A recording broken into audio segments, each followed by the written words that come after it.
qanday qilib ovozlashtirishga qiziqib qolgansiz? To'g'risi, bunga his sabab desam to'g'ri bo'ladi.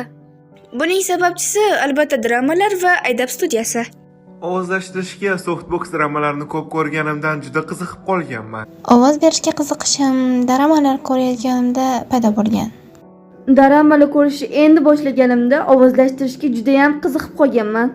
Ovozlashtirishga qiziqish menda Bora dugonam bilan tanishganimdan keyin paydo bo'lgan. Ungacha dublyaj nimaligini bilmasdim.